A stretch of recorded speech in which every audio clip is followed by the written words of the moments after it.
ربنا جل وعلا فی القرآن المجید وَإِلَىٰ رَبِّكَ فَارْغَب۔ عزیز بھائیو، اللہ رب العزت فرماتے ہیں وَإِلَىٰ رَبِّكَ فَارْغَب، کہ اپنے رب تعالیٰ کی طرف رغبت کرو۔ انسان کو اللہ تعالیٰ نے پیدا ہی اپنی طرف رغبت اور اپنی عبادت کے لیے کیا ہے۔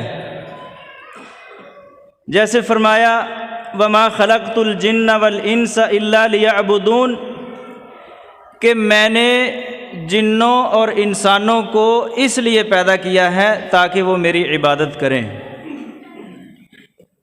تو میرے عزیز بھائیو، یہ اللہ تعالیٰ کا بہت بڑا فضل ہے کہ اللہ نے ہماری زندگی میں ایک مرتبہ پھر سے رمضان کا مہینہ ہمیں عطا کر دیا ہے۔ یہ عبادت کا مہینہ ہے، یہ اللہ تعالیٰ کی طرف رجوع کا مہینہ ہے۔ مہینے تو سارے عبادت کے ہیں، دن تو سارے اللہ تعالیٰ کی طرف رجوع کے ہیں، لیکن کچھ دن خاص ہوتے ہیں۔ خود رسول اللہ صلی اللہ علیہ وسلم کی اپنی روٹین بھی یہ تھی کہ نبی صلی اللہ علیہ وسلم عام دنوں میں جتنی اللہ تعالیٰ کی عبادت کیا کرتے تھے، رمضان میں اس سے بڑھ کر اللہ تعالیٰ کی عبادت کیا کرتے تھے۔ اور فرمایا رسول اللہ صلی اللہ علیہ وسلم نے اذا كانت اول لیلۃ من رمضان نادى مناد یا باغی الخیر اقبل و یا باغی الشر اقصر، کہ جب رمضان کی پہلی رات ہوتی ہے تو ایک اعلان کرنے والا اعلان کرتا ہے کہ اے نیکیوں کو تلاش کرنے والے آگے بڑھ اور نیکیاں کر، وَيَا بَاغِيَ الشَّرِّ اقصر، اور اے برائیوں کو تلاش کرنے والے ٹھہر جا، رک جا، اب برائیاں کرنے کا وقت نہیں ہے۔ تو میرے بھائیو، گویا کہ یہ اللہ تعالیٰ کی طرف سے اعلان ہو رہا ہے یا باغی الخیر اقبل، اے نیکیاں کرنے والو آؤ آگے بڑھو، نیکیوں میں ایک دوسرے سے سبقت لے جاؤ۔ اور مزے کی بات یہ ہے کہ صرف اعلان نہیں کیا بلکہ ریٹ بھی بڑھا دیا اللہ تعالیٰ نے۔ جو نیکی عام دنوں میں کرتے ہو اس کا جو ریٹ لگتا ہے، ان دنوں میں اللہ اس کا زیادہ ثواب دیتے ہیں۔ رمضان میں عمرہ کرو گے تو رسول اللہ کے ساتھ مل کر حج کرنے کا ثواب ملے گا۔ رمضان میں روزہ رکھو گے تو عام دنوں کے روزے سے زیادہ ثواب ملے گا۔ عام دنوں میں تہجد پڑھو گے تو ثواب ملے گا۔ رمضان کا قیام کرو گے تو زیادہ ثواب ملے گا۔ اور عام دنوں کی راتوں کو بیدار ہوگے تو ضرور ثواب ملے گا، لیکن رمضان کی ایک رات ایسی ہے، فرمایا لیلۃ القدر خیر من الف شہر، جو 1000 مہینوں سے بہتر ہے۔ معلوم ہوتا ہے اللہ تعالیٰ نے چیزوں کے ریٹ بڑھا دیے ہیں، اعمال کا ثواب زیادہ کر دیا ہے، نتیجہ زیادہ اللہ تعالیٰ نے رکھ دیا ہے، رزلٹ اچھا کر دیا ہے۔ اور کچھ اعمال کو تو بالتعیین بتا دیا ہے اور کچھ کو بالعموم اشارہ کر دیا ہے۔ فرمایا رسول اللہ صلی اللہ علیہ وسلم نے اتاکم رمضان شہر مبارک، لوگو تمہارے پاس ایک مہینہ آ گیا ہے جس کا نام رمضان ہے، شہر مبارک، یہ برکت والا مہینہ ہے۔ اب یہ برکت کا لفظ بول کر رسول اللہ صلی اللہ علیہ وسلم نے اس بات کی طرف اشارہ کر دیا کہ صرف وہ خاص اعمال نہیں، جو بھی عمل کرو گے وہ عام دنوں سے زیادہ برکت والا اور رحمت والا ہوگا۔ اور خود رسول اللہ صلی اللہ علیہ وسلم کی کیفیت یہ تھی کہ عام دنوں میں جتنی قرآن کی تلاوت کیا کرتے، رمضان میں اس سے زیادہ تلاوت کیا کرتے۔ عام دنوں میں جتنی سخاوت کیا کرتے، رمضان میں اس سے زیادہ سخاوت کیا کرتے۔ عام دنوں میں جتنی اللہ تعالیٰ کی عبادت کیا کرتے، رمضان میں اس سے زیادہ اللہ کی عبادت کیا کرتے۔ ایک بڑے محدث فرماتے ہیں اذا فتح احدکم باب خیر فلیسرع الیہ فانہ لا یدری متی یغلق عنہ، کہ جب تم میں سے کسی ایک کو نیکی کا موقع مل جائے تو پھر وہ جلدی جلدی نیکی کر لیا کرے، اس کے لیے دروازہ کھلا ہوا ہے، اس کو نہیں معلوم کہ کس وقت اس کا نیکی کا دروازہ بند ہو سکتا ہے۔ اب یہ جو زلزلہ آیا نا ترکی میں، تو سوشل میڈیا پر باتیں آ رہی ہیں، کتنے لوگ ہیں جو کہتے تھے آج شام کو ہم نے صدقہ کرنا ہے، لیکن شام نہیں آئی، ان کی کروڑوں کی پراپرٹی، ان کی جائیدادیں، ان کی مارکیٹیں، ان کی دکانیں ڈھہ کر زمین پر ڈھیر کا ملبہ بن گئی۔ یہ ہے جب خیر کا دروازہ کھل جائے تو اس سے فائدہ اٹھا لو، کیا معلوم کس وقت دروازہ بند ہو جائے۔ شیخ سعد الشسری فرماتے ہیں کہ میں نے حرم مکی میں ایک شخص کو فجر کی سنتیں پڑھتے ہوئے دیکھا، اور وہ فجر کی سنتیں بڑی لمبی پڑھ رہا تھا۔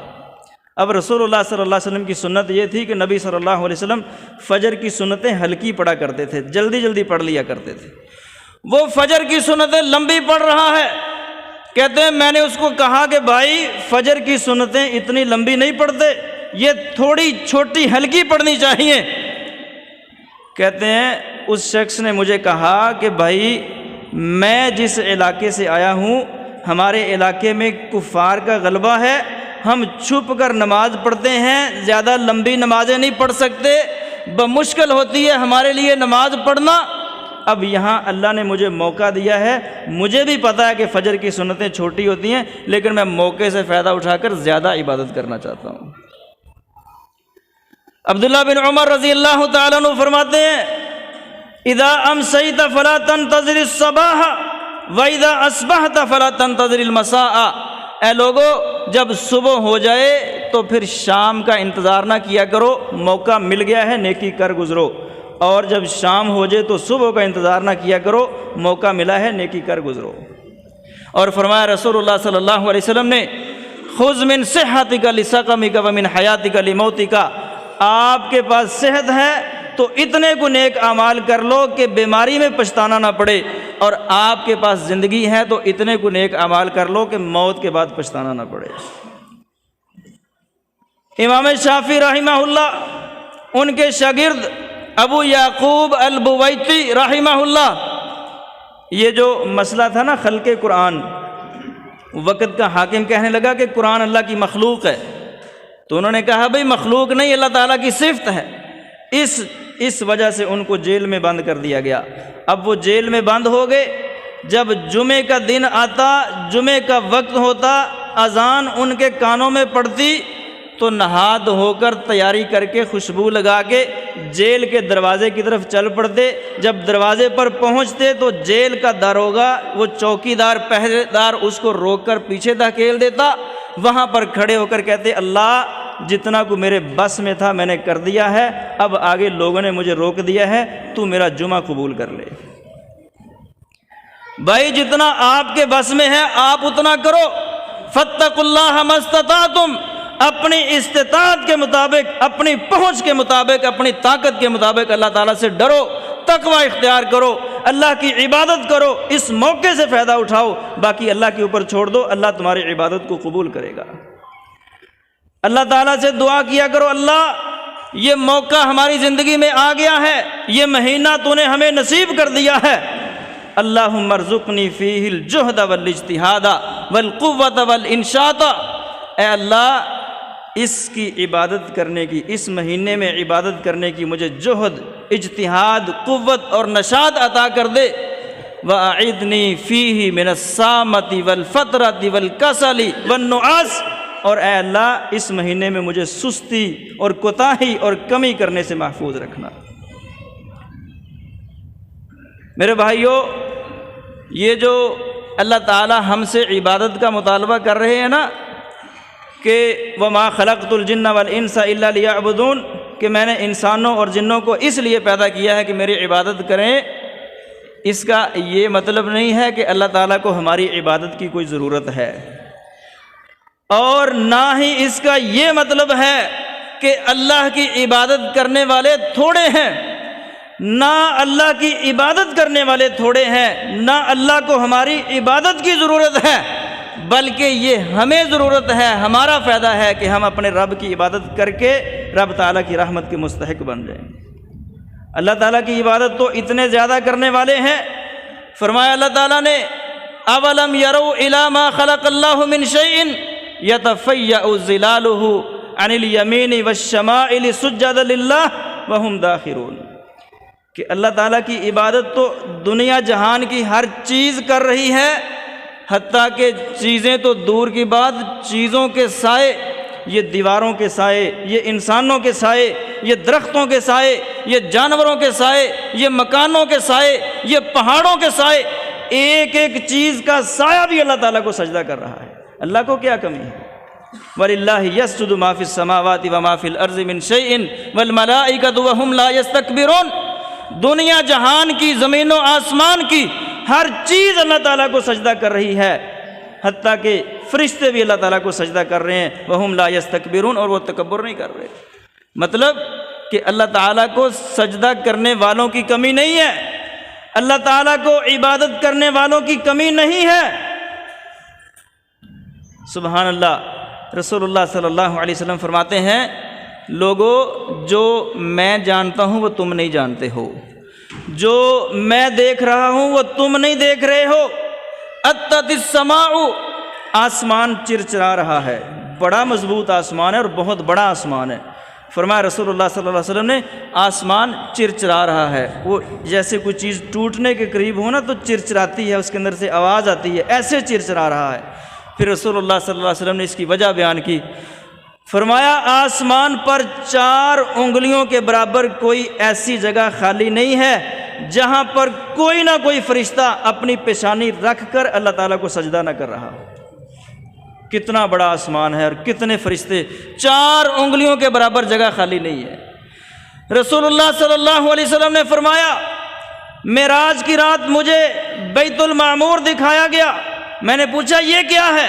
تو مجھے فرشتے نے بتایا، جبریل علیہ السلام نے، ھذا البیت المعمور یصلی فیہ کل یوم 70,000 ملک، کہ یہ بیت المعمور ہے، اس میں ہر روز 70,000 فرشتے آ کر نماز ادا کرتے ہیں، اور جو جماعت فرشتوں کی ایک دفعہ یہاں نماز پڑھ کر نکل جاتی ہے، پھر قیامت تک ساری زندگی دوبارہ ان کی باری آتی نہیں ہے۔ اب کتنے فرشتے ہیں جو اللہ تعالیٰ کی عبادت کر رہے ہیں؟ یعنی کہ اللہ تعالیٰ کو ہماری عبادت کی ضرورت نہیں ہے، اس کی عبادت کرنے والے بہت موجود ہیں، ہمیں ضرورت ہے کہ ہم اللہ تعالیٰ کی عبادت کریں۔ صحیح مسلم میں حدیث ہے، فرمایا اللہ تعالیٰ نے، یہ حدیث قدسی ہے، یا عبادی لو ان اولکم وآخرکم وانسکم وجنکم علی اتقى قلب رجل واحد منکم ما زاد ذلك فی ملکی شیئا، اگر تمہارے پہلے انسان اور بعد کے انسان اور سارے جن اکٹھے ہو جائیں، مل جائیں، اور جو تم میں سے سب سے زیادہ متقی ہے اس کی طرح کے بن جائیں، تو اس سے میری بادشاہت میں کچھ اضافہ ہونے والا نہیں ہے۔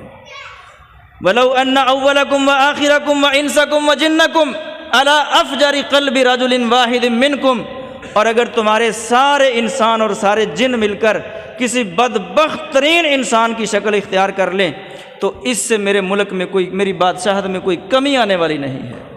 مجھے کیا لگے تمہاری عبادت سے؟ تم عبادت کرو گے تو اپنے لیے کرو گے۔ یا ابن آدم تفرغ لعبادتی املا صدرک غنى واسد فقرک والا تفعل ملأت یدیک شغلا ولم اسد فقرک۔ یہ سنن ترمذی میں حدیث ہے۔ اللہ تعالیٰ فرماتے ہیں، اے آدم کے بیٹے،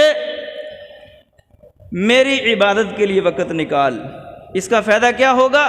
املا صدرک غنى، میں تیرے سینے کو غنا سے بھر دوں گا، واسد فقرک، اور عبادت کرے گا تو میں تیرے فقر کو دور کر دوں گا، والا تفعل، اور اگر تو نے ایسا نہ کیا، ملأت یدیک شغلا، تو میں تجھے مصروف کر دوں گا، ولم اسد فقرک، اور پھر تیرا فقر بھی دور نہیں ہوگا۔ تو بھائی یہ تو ہماری ضرورت ہے کہ ہم اللہ کی عبادت کریں اور اللہ تعالیٰ سے اس کی رحمتیں سمیٹیں، اس کی برکتیں سمیٹیں، اس کی خوشنودی حاصل کریں۔ اللہ تعالیٰ کو ضرورت نہیں ہے کہ ہم اس کی عبادت کریں۔ شیخ محمد بن صالح الفوزان فرماتے ہیں، الجنت لا تنال بالنوم والکسل والراحت، یاد رکھو یہ جو جنت ہے یہ سو کر، سستی کر کے، کوتاہی کر کے حاصل نہیں کی جا سکتی۔ یہ جنت جو ہے یہ نیک اعمال میں اپنے آپ کو مشکل میں ڈال کر حاصل کی جا سکتی ہے۔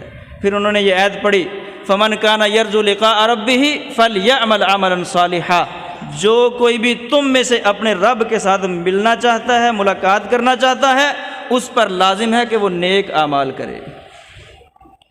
عبداللہ بن مبارک رحمہ اللہ فرماتے ہیں ومن اراد النظر الى وجہ خالقہ فلیعمل عملا صالحا ولا یخبر بہ احدا، جو کوئی شخص اپنے رب تعالیٰ کے چہرے کو دیکھنا چاہتا ہے کہ رب کی زیارت کرے، اس پر لازم ہے کہ وہ نیک عمل کرے، اور اپنے وہ نیک عمل کسی کو بتائے بنا چھپ کر نیک عمل کرے، اس پر لازم ہے۔ حضرت مغیرہ بن شعبہ رضی اللہ تعالیٰ عنہ فرماتے ہیں ان کان رسول اللہ صلی اللہ علیہ وسلم لا یقوم لیصلی حتی ترم قدماہ او ساقاہ، کہ رسول اللہ صلی اللہ علیہ وسلم اٹھتے، قیام کرتے، نماز میں کھڑا ہوتے، اتنی دیر کھڑا ہوتے، اتنا لمبا قیام کرتے، حتی ترم قدماہ او ساقاہ، کہ آپ کے قدم مبارک یا آپ کی پنڈلیاں کھڑا ہو کر لمبے قیام کی وجہ سے سوج جایا کرتے تھے۔ ہم نے کہا اللہ کے رسول آپ اللہ کی اتنی عبادت کرتے ہو، تھوڑا ریسٹ کر لیا کرو، آرام کر لیا کرو۔ تو رسول اللہ صلی اللہ علیہ وسلم نے آگے سے فرمایا افلا اکون عبدا شکورا، کیا میں اللہ تعالیٰ کا شکر گزار بندہ نہ بن جاؤں؟ یہ عبادت کا ذوق تھا ہمارے نبی صلی اللہ علیہ وسلم کا۔ ایک رات، یہ صحیح بخاری میں ہے، موطا امام مالک میں ہے، رسول اللہ صلی اللہ علیہ وسلم نے صحابہ کو یہ تراویح کی نماز پڑھانا شروع کر دی۔ کچھ لوگ جو مسجد میں تھے انہوں نے پڑھی، صبح ہوئی، اس کا چرچا پھیل گیا، اگلے دن اور لوگ آ گئے، نبی علیہ السلام نے پھر جماعت کروائی تراویح کی، اب تیسرے دن اور چرچا ہو گیا، اور لوگ آ گئے، رسول اللہ صلی اللہ علیہ وسلم نے پھر جماعت کروا دی۔ اب چوتھا دن ہوا، صحابہ کا عبادت کا شوق دیکھو، فرماتے ہیں کہ مسجد کھچا کھچ بھر گئی، اتنی بھر گئی مسجد، لوگ تراویح پڑھنے کے لیے آ گئے کہ پوری مسجد میں ایک بندے کی جگہ بھی باقی نہ رہی، اور ساری رات بیٹھے رسول اللہ صلی اللہ علیہ وسلم کا انتظار کرتے رہے۔ نبی صلی اللہ علیہ وسلم ان کو تراویح پڑھانے کے لیے نہ آئے، حتیٰ کہ فجر ہو گئی، رسول اللہ صلی اللہ علیہ وسلم فجر کی جماعت کروانے کے لیے مسجد میں تشریف لائے، اور جماعت کروانے کے بعد فرمایا انہ لم یخف علی مکانکم ولکن خشیت ان تفترض علیکم فتعجزوا عنہا، مجھے پتا تھا تم مسجد میں بیٹھے میرا انتظار کر رہے تھے، لیکن تمہارا عبادت کا شوق اتنا زیادہ تھا، مجھے خطرہ پیدا ہو گیا تھا کہ تمہارے شوق کی وجہ سے کہیں یہ نماز تمہارے اوپر فرض نہ ہو جائے۔ یہ شوق تھا صحابہ کا، عبادت کا شوق، اللہ تعالیٰ کی طرف لگاؤ رغبت، وَإِلَىٰ رَبِّكَ فَارْغَب، اپنے رب کی طرف شوق۔ صاحب بن یزید رحمہ اللہ فرماتے ہیں کہ امیر المومنین عمر بن خطاب رضی اللہ عنہ نے تمیم داری اور ابی بن کعب رضی اللہ عنہما کو مقرر کر دیا کہ وہ لوگوں کو تراویح پڑھائیں گے۔ سبحان اللہ کہتے ہیں وَكَانَ الْقَارِئُ يَقْرَأُ بِالْمِئِينَ، جو قاری ہمیں تراویح پڑھاتے تھے نا، وہ ابی بن کعب اور تمیم داری، وہ ایک ایک رکعت میں 100 آیتیں پڑھا کرتے تھے۔ حتیٰ کنا نعتمد علی العصی، اتنا لمبا قیام ہوتا، اتنا لمبا قیام ہوتا کہ ہم اپنی لاٹھیوں کا سہارا لے کر امام کے پیچھے کھڑا ہوتے تھے، چھوڑ کر نہیں جاتے تھے۔ کہتے ہیں یہ معاملہ الی طلوع الفجر، یہ موطا امام مالک میں ہے، فجر کے طلوع ہونے تک سحری کا وقت آ جاتا اور ہم امام کے پیچھے کھڑے ہو کر تراویحاں پڑھتے رہتے، جو تھک جاتے وہ اپنی لاٹھیوں کے ساتھ ٹیک لگا کر کھڑے ہو جاتے۔ یہ صحابہ کا شوق تھا۔ اب ہم کہتے ہیں اس مسجد میں جانا ہے جہاں امام چھوٹی تراویحاں پڑھاتا ہو، اس مسجد میں جانا ہے جہاں قاری تیزی کے ساتھ پڑھاتا ہو، 4 پڑھ کر چلے جاتے ہیں، کوئی 2 پڑھ کر چلے جاتے ہیں۔ کہتے ہیں فجر کا وقت آ جاتا، تراویحاں ختم نہ ہوتی، ہم لاٹھیوں کا سہارا لے کر امام کے پیچھے کھڑے ہوتے۔ حضرت انس بن مالک رضی اللہ تعالیٰ عنہ فرماتے ہیں رأیت کبار اصحاب النبی صلی اللہ علیہ وسلم یبتدرون السواری عند المغرب، میں نے رسول اللہ صلی اللہ علیہ وسلم کے بڑے بڑے اصحاب کو دیکھا، مغرب کی نماز کا وقت ہو جاتا وہ ایک دوسرے سے تیز بھاگتے کہ ستونوں کے پیچھے جا کر ہم نے نفل نماز ادا کرنی ہے۔ ستون کو ستھرا بنانا ہوتا تھا نا۔ یہ صحابہ کی کیفیت تھی۔ امیر المومنین عمر بن خطاب رضی اللہ تعالیٰ عنہ کے متعلق آتا ہے کہ جب ان کے پیٹ میں خنجر لگا، کیا حالت تھی، پیٹ پھٹ گیا ہے اور انتڑیاں بھی باہر آ گئی ہیں۔ حضرت عبداللہ بن عباس فرماتے ہیں میں امیر المومنین کو ملنے کے لیے گیا، جب وہ نماز کا وقت ہوا تو میں نے کہا جی نماز کا ٹائم ہو گیا ہے، تو کہنے لگے ہاں میں نے تو نماز پڑھنی ہے، زخم خون بہہ رہا ہے، پیٹ پھٹا ہوا ہے۔ اور امیر المومنین نے 2 آدمیوں کا سہارا لے کر اٹھے اور اٹھ کر نماز ادا کی اور کہنے لگے جس نے نماز نہ پڑھی اس کا تو کوئی اسلام ہی نہیں ہے۔ یہ عبادت کا شوق تھا صحابہ کا۔ ابن ابی ملیکہ فرماتے ہیں کہ میں نے عبداللہ بن عباس رضی اللہ تعالیٰ عنہ کے ساتھ مکے سے مدینے کا سفر کیا، یہ کوئی 350-400 کلومیٹر کا سفر بنتا ہے۔ کہتے ہیں اس دوران سفر کے دوران وہ کوئی گاڑیوں کا سفر نہیں تھا، وہ کوئی اچھی موٹر وے کا سفر نہیں تھا، اونٹوں پر بیٹھ کر گھوڑوں پر بیٹھ کر پیدل چل کے سفر ہوا کرتے تھے۔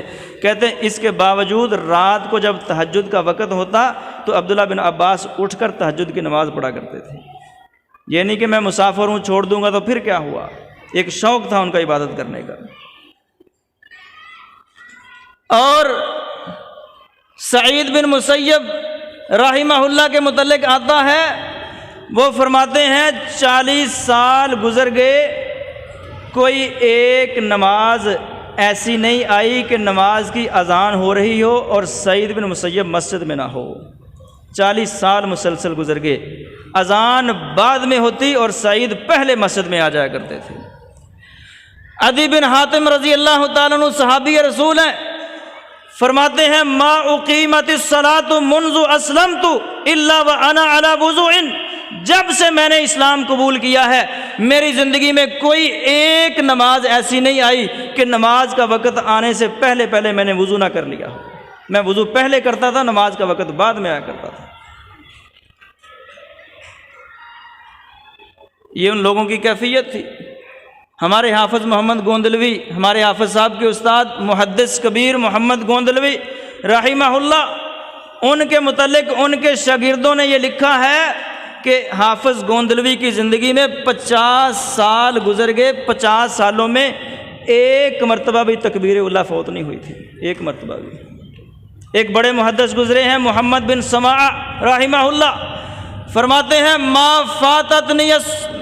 فاتتنی التکبیرۃ الاولیٰ الا یوم ماتت امی، ساری زندگی کبھی میں نے تکبیر اولیٰ نہیں چھوڑی، صرف اس دن میری تکبیر اولیٰ چھوٹ گئی تھی جس دن میری والدہ محترمہ کی وفات ہوئی تھی۔ یہ لوگوں کی عبادت تھی، یہ اللہ تعالیٰ کی طرف ذوق اور شوق تھا۔ وَإِلَىٰ رَبِّكَ فَارْغَب، اپنے رب کی طرف رغبت کرو، بھاگو دوڑو۔ فَاسْتَبِقُوا الْخَيْرَاتِ، نیکیوں میں ایک دوسرے سے آگے بڑھو۔ سارعوا الی مغفرۃ من ربکم وجنۃ، اپنے رب کی مغفرت اور جنت کی طرف ایک دوسرے سے آگے بڑھو۔ ایک آیت میں ہے سارعوا، ایک آیت میں ہے سابقوا، سابقوا الی مغفرۃ من ربکم وجنۃ، اپنے رب کی مغفرت اور جنت کی طرف ایک دوسرے سے سبقت لے جاؤ، آگے بڑھو، آگے نکلو، ایک دوسرے کے ساتھ مقابلہ کرو۔ وہ کہے میں نے پہلے نیکی کرنی ہے، یہ کہے میں نے پہلے نیکی کرنی ہے۔ نیکیوں میں مقابلہ ہو، نیکیوں میں پہلی پوزیشن ہو، نیکیوں میں مسابقہ ہو۔ السابقون السابقون اولئک المقربون فی جنات النعیم، اللہ تعالیٰ فرماتے ہیں جو نیکیوں میں پہل کرنے والے ہیں وہی تو آگے بڑھنے والے ہیں۔ فی جنات النعیم اولئک المقربون فی جنات النعیم، جو نیکیوں میں پہل کرنے والے ہیں یہ مقربون ہیں، یہ اللہ تعالیٰ کے قریبی ہیں، نعمتوں کے باغات میں ہیں۔ ایک بڑے محدث گزرے ہیں، کہتے ہیں ان استطعت اللہ یسبقک الی اللہ احد فافعل، اگر تو اتنا کر سکے کہ کوئی شخص اللہ تعالیٰ کی طرف جانے کے لیے تجھ سے آگے نہ بڑھ سکے تو ضرور یہ کام کر کہ کوئی تجھ سے آگے نہیں بڑھنا چاہیے۔ اب دیکھیں نا، جیسا بڑا ٹارگٹ ہو ویسی بڑی دوڑ ہوتی ہے، جیسا بڑا ٹارگٹ ہو ویسی بڑی کوشش ہوتی ہے۔ اب رزق کا معاملہ آیا تو فرمایا فَامْشُوا فِي مَنَاكِبِهَا وَكُلُوا مِن رِزْقِهِ، اللہ کا رزق تلاش کرو اور زمین کے کناروں پر چلو۔ اور ذکر اور نماز کی باری آئی تو فرمایا فَاسْعَوْا إِلَىٰ ذِكْرِ اللَّهِ، اللہ کے ذکر کی طرف دوڑو۔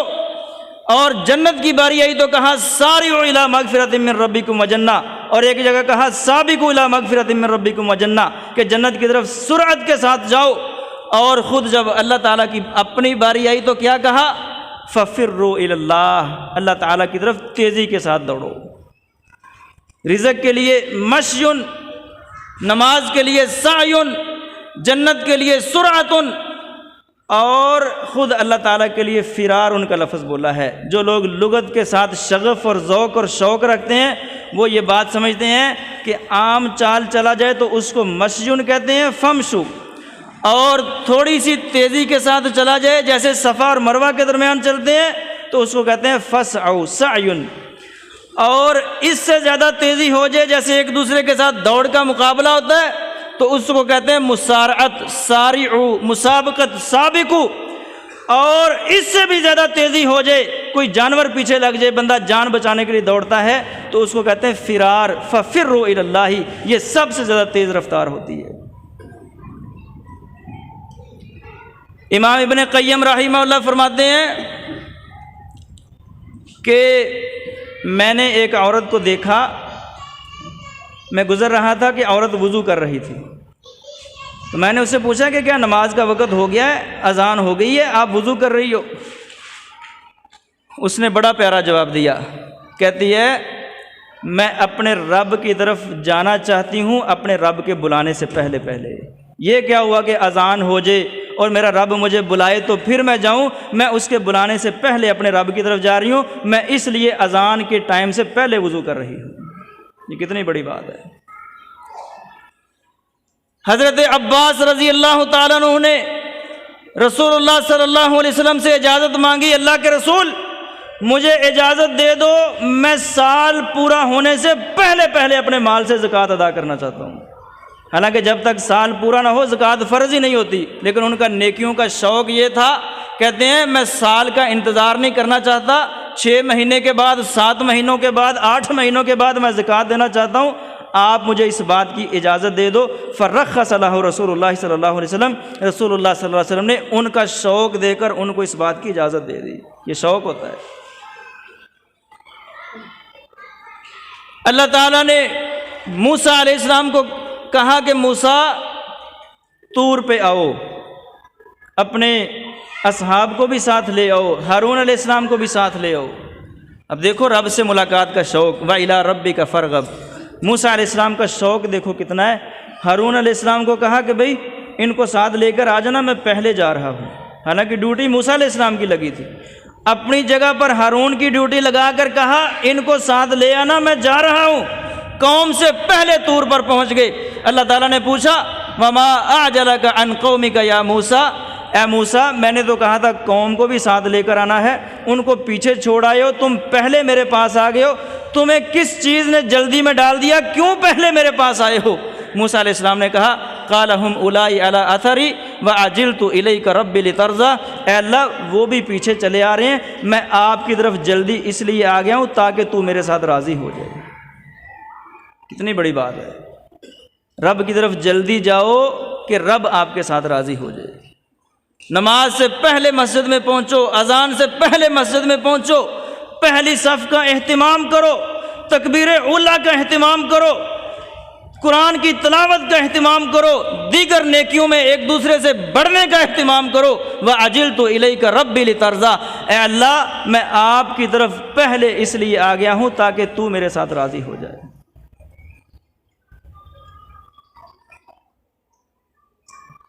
یہ شوق ہوتا ہے عبادت کا، یہ رغبت ہوتی ہے رب تعالیٰ کی طرف۔ وَمَا خَلَقْتُ الْجِنَّ وَالْإِنسَ إِلَّا لِيَعْبُدُونَ، میں نے جنوں اور انسانوں کو پیدا ہی اس لیے کیا کہ میری عبادت کریں۔ وَإِلَىٰ رَبِّكَ فَارْغَب، اپنے رب کی طرف رجوع کرو۔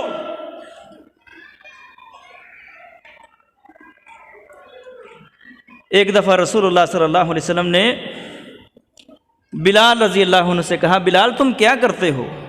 کہا جی کیا ہوا؟ کہا میں جب معراج پہ جنت میں گیا تھا تو میں نے وہاں آپ کے قدموں کی آواز سنی تھی، آپ دنیا میں تھے، آپ کے قدموں کی آواز جنت میں سنائی دے رہی تھی، تم کیا کرتے ہو؟ جو عمل تم کرتے ہو مجھے بتاؤ۔ بلال کہنے لگے اللہ کے رسول کوئی خاص عمل تو نہیں ہے، ہاں میں نے اپنی زندگی میں ایک روٹین بنا رکھی ہے، میں نے دن ہو یا رات ہو، صبح ہو یا شام ہو یا دوپہر ہو، اپنی زندگی میں جب بھی میں نے وضو کیا ہے تو میں نے جتنی میری استطاعت تھی، کوئی 2 رکعتیں، کوئی 4 رکعتیں، کوئی 6 رکعتیں، میں نے جب بھی وضو کیا ضرور نماز پڑھی ہے، یہ میرا ایک عمل ہے۔ فرمایا رسول اللہ صلی اللہ علیہ وسلم نے تیرے اس عمل کی وجہ سے اللہ تعالیٰ نے تجھے یہ مقام و مرتبہ عطا کر دیا ہے۔ آپ بھی یہ کام کر سکتے ہیں، ہم بھی کر سکتے ہیں۔ جب بھی وضو کرو تو وضو کی 2 رکعتیں پڑھ لو، 4 رکعتیں پڑھ لو۔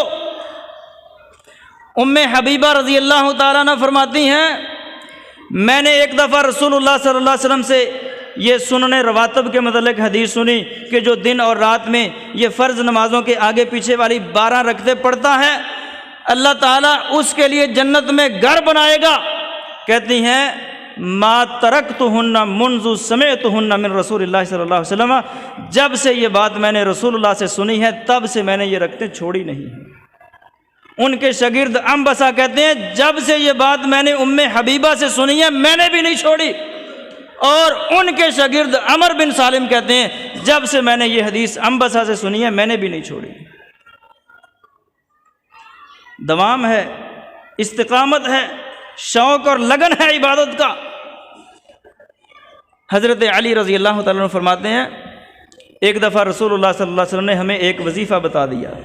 کیا وظیفہ بتایا؟ کہتے ہیں مجھے اور فاطمہ کو رضی اللہ عنہ یہ بتایا کہ جب سونے لگو تو 33 مرتبہ سبحان اللہ اور 33 مرتبہ الحمدللہ اور 34 مرتبہ اللہ اکبر پڑھ کر سویا کرو۔ فرماتے ہیں جب سے میں نے رسول اللہ صلی اللہ علیہ وسلم سے یہ وظیفہ سنا ہے پھر اپنی ساری زندگی میں نے کبھی اس کو چھوڑا نہیں ہے۔ ان کے شاگرد نے ان سے پوچھا کہ جس رات آپ صفین کی جنگ لڑ رہے تھے، آپ جنگ میں مصروف تھے، بہت شدت کی جنگ تھی، آپ تھکے ہوئے تھے، کیا اس رات بھی آپ نے یہ وظیفہ نہیں چھوڑا؟ تو فرمانے لگے ہاں صفین کی رات جب جنگ لگی ہوئی تھی اس رات بھی میں نے یہ وظیفہ نہیں چھوڑا۔ یہ ہے عبادت کا شوق۔ اللہ تعالیٰ سے دعا ہے کہ اللہ تعالیٰ ہمیں بھی اپنی عبادت کا ہمارے دلوں میں بھی شوق پیدا کر دے، لگن پیدا کر دے، ہم بھی دل لگی کے ساتھ اللہ تعالیٰ کی عبادت کریں۔ عزیز بھائیو، ایک اہم اعلان ہے۔